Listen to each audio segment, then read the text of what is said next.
When I met Jess, I was I was 20 years old, working at Best Buy part-time, barely making ends meet, most of the time not making ends meet at all.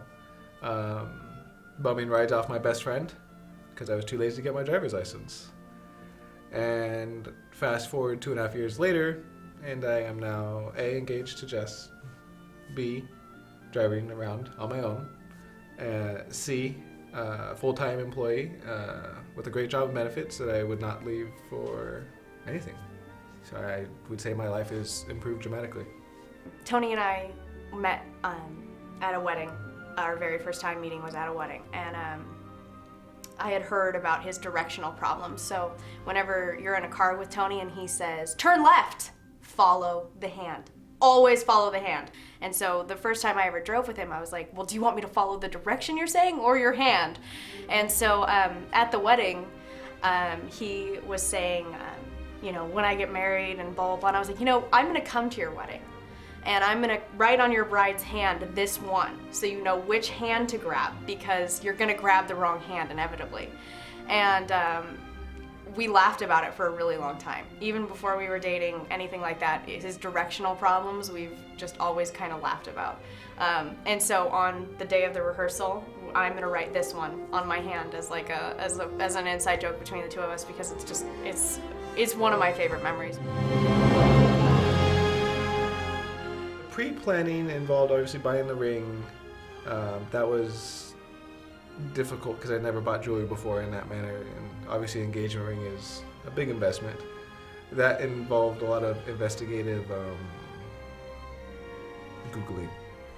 I went to a petroglyph-like place where you can paint your own pottery, and I painted the plate and said, "Will you marry me?" on the plate, and then our names and our anniversary on it, and then they fired it and killed it and whatnot.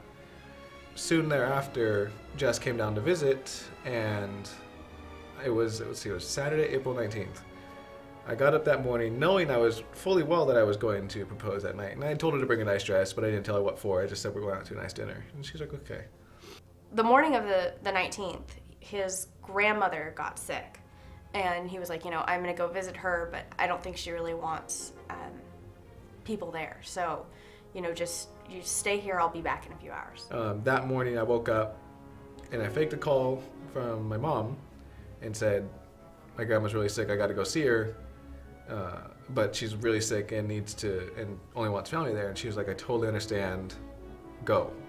And I was like, cool. And so we went to dinner, and he was acting so weird. He was quiet. If you know Tony very well, he is very outgoing. He talks a lot, and this boy,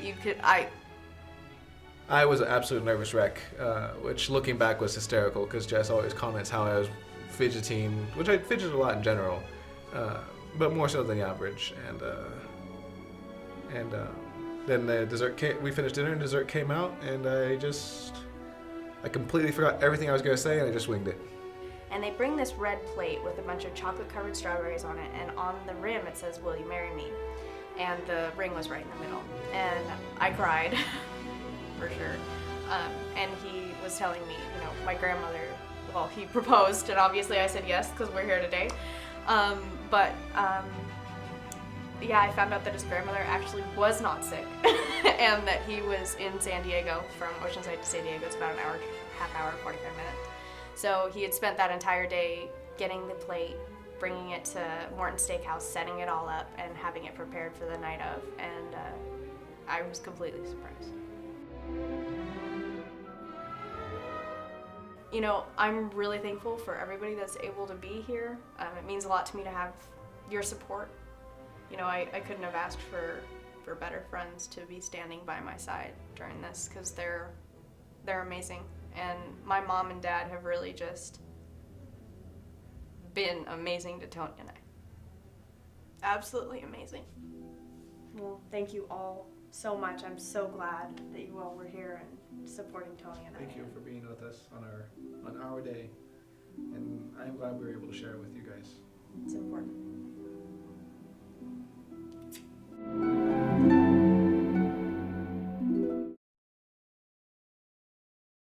If you could have chosen your own first name other than your current one, what would it be? If I could choose my name, I would probably make my middle name my first name, Madeline. But you know what? With the whole process of changing my name, I've really thought about my name, and I don't think I could give it up, honestly. So a long time ago, I would have said Madeline, but I think I'd keep my name. But I've always been a fan of the name John. John's a good name. What? Yeah, I've told you this before. No. Yeah. Why John? Sounds cool. John Snyder. Okay. If you could steal one thing in the world other than money without getting caught, what would you take? I would probably steal that the heart diamond, the one that's like The Hope Diamond? Yeah, the Hope Diamond. Nice. What about you? The original Han Solo and Carbonite. Oh, I should have expected that. Yep.